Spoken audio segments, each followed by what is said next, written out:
बहुत ही बेहतरीन प्रॉब्लम है। आइए समझते हैं। देखिए यहाँ पर आपको गिवन है एक सिलेंडर जो कि रेस्ट कर रहा है दो सपोर्ट्स पर जिनकी हाइट सेम है, राइट, ए एंड बी। यहाँ पर आपका जो ए है वो आपका स्टेशनरी है और बी आपका मूव कर रहा है वी वेलोसिटी के साथ। ये वेलोसिटी आपकी कांस्टेंट है। अब आपको बताना है इस सिलेंडर के द्वारा इस ए ब्लॉक पर लगाया हुआ नॉर्मल फोर्स जब ए एंड बी के बीच की डिस्टेंस हो आपकी एक्स, जो कि आपकी यहाँ पर दी हुई है √2r। नाउ साथ ही आपको यहाँ पर एज्यूम करना है कि जब स्टार्टिंग हुई थी इस मोशन की, इस बी के ब्लॉक की, तब इन दोनों के बीच में नेग्लिजिबल डिस्टेंस थी और यहाँ पर जो फ्रिक्शन फोर्स है सिलेंडर और सपोर्टर्स के बीच वो आपका नेग्लिजिबल है, 0 है। तो ये तो थी आपकी प्रॉब्लम। आइए अब इसको सॉल्व करना समझते हैं। शुरुआत करते हैं यहाँ पर सिलेंडर की फ्री बॉडी डायग्राम बना के, राइट। तो यहाँ पर आप ध्यान से देखिए, ये आपका सिलेंडर रखा हुआ है दो सपोर्टर्स पर। अब जब रखा हुआ है तो यहाँ पर कौन से फोर्स होंगे? Normal force, right. दोनों की दोनों सरफेस इस सिलेंडर के सरफेस के परपेंडिकुलर है, इसको देंगे नॉर्मल फोर्स, राइट। तो यहाँ पर हम लोग मानते हैं कि यहाँ से मिला एक नॉर्मल फोर्स, ठीक है, और एक फोर्स मिला आपको नॉर्मल यहाँ से। दोनों का कुछ ना कुछ नाम दे देते हैं। इसको मान लेते हैं N1, इसको मान लेते हैं N2। अब आप मुझे एक बात बताइए, क्या जो N1 और N2 है इस सर्कल के सेंटर से पास होंगे?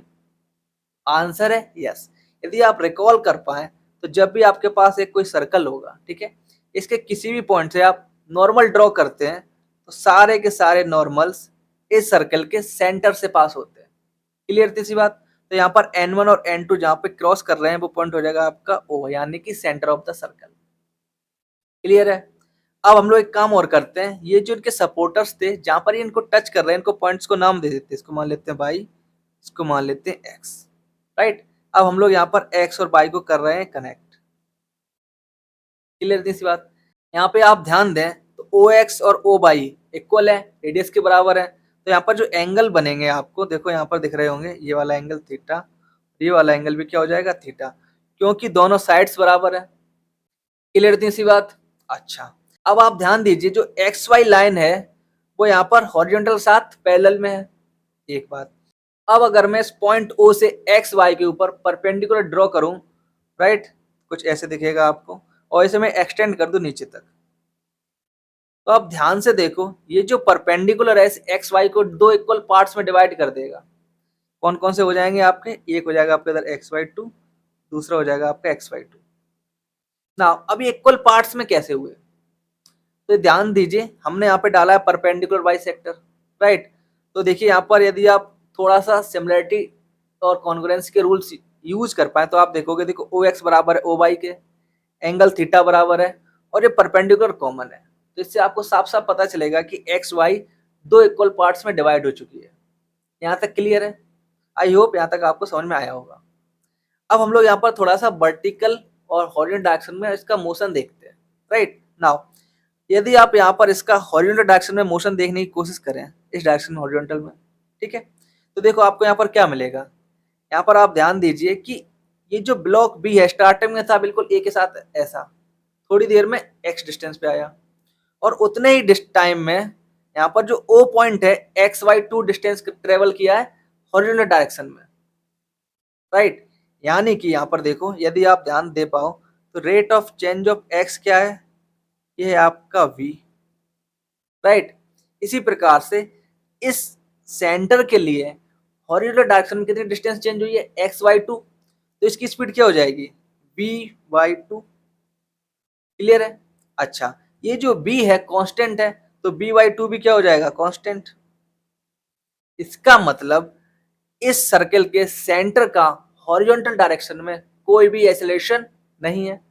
नाउ अब लोग इसी कॉन्सेप्ट का यूज करेंगे यहाँ पर N1 और N2 की वैल्यू को फाइंड आउट करने में। देखो ध्यान से, तो देखो यहाँ पर हम लोग क्या इक्वेशन लिख सकते हैं? हम लोग यहाँ पर लिख सकते हैं N1 cos theta minus N2 cos theta is equal to m times AX।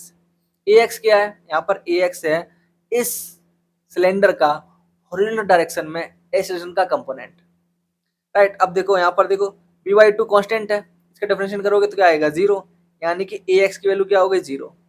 जैसे आप इसका यूज करोगे देखो यहाँ पर क्या आ जाएगा, n1 cos theta is equal to n2 cos theta, cos theta cancel, आपको मिल जाएगा n1 is equal to n2। एक बात क्लियर है। दूसरी बात ध्यान से देखिए यहाँ पर, ठीक है।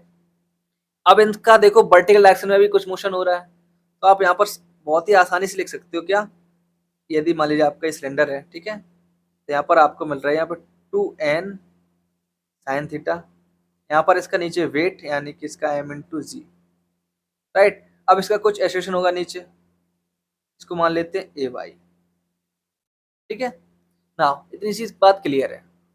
अब इसको हम लोग थोड़ा सा सॉर्ट आउट करने की कोशिश करते हैं, ठीक है। तो आप ध्यान दीजिए, यहाँ पर हमने लिख रखा है सेम चीज। अच्छा, अब देखो जो x की बात थी ना, वो क्या आ जाएगी आपकी 2r cos थीटा। क्यों, देखो r का मोशन इतना था, राइट, ऐसा आपका मोशन है, सिलेंडर ये था, ये आपकी xy2 थी, राइट। तो सीधी सी बात है, xy2 इक्वल टू होगा आपका r cos थीटा, ये आपकी यदि r है, ये थीटा है, तो x बराबर हो जाएगा पर 2r cos थीटा। यहाँ से हम लोग rate of change of theta निकाल सकते हैं, राइट। यदि आप इसको डिफरेंशिएट करोगे तो dx अपॉन dt की वैल्यू हो जाएगी आपकी v, राइट, और यहाँ पर आपको rate of change of theta मिल जाएगा, जो कि आपको ए वाई निकालने में आगे काम आएगा।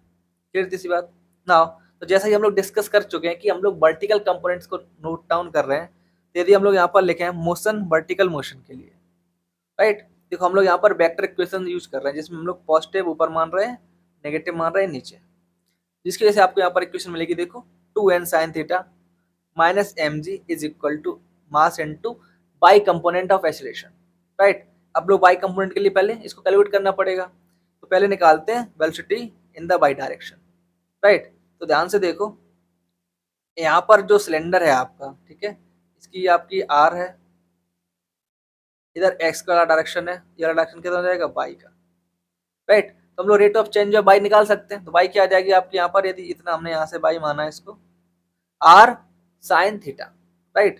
तो देखो बाई इक्वल टू हो गई आपकी r साइन थीटा।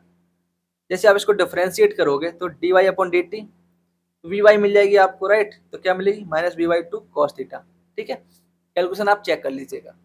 नाउ अब हमें चाहिए एक्सेलरेशन, क्योंकि हमें इक्वेशन में पुट करना है, तो हम लोग इसको एक बार फिर से डिफरेंशिएट करेंगे, तो आपको यहाँ पे देखो मिल जाएगा ए वाई, और पूरा डिफरेंशिएट करने पर आपको यहाँ पर मिल जाएगा minus B square upon 4r sine cube theta. Minus sine नहीं आपको बता रहा है कि इसका एक्शन किधर हो रहा है, नीचे की तरफ, ठीक है। नाउ अब हम लोग इसी सारी वैल्यूज को पुट कर देंगे इक्वेशन नंबर 2 में। इक्वेशन नंबर 2 आपकी यही रही, देखो 2n sin theta minus mg m into a y की यहाँ पर देखो वैल्यू पुट कर दी हुई है। तो जब इसको थोड़ा सा आप सॉल्व करोगे, इधर उधर शिफ्टिंग करोगे, तो आपको ये इक्वेशन मिल जाएगी, इक्वेशन नंबर 4। यहाँ तक आपका आ गया जनरल इक्वेशन। अब सवाल में आपसे पूछा गया था कि जब x हो r इंटू रूट टू, यानी कि जो दोनों आपके सपोर्टर्स थे उनके बीच की डिस्टेंस हो this one r into root two, तब आपको बताना है नॉर्मल की वैल्यू।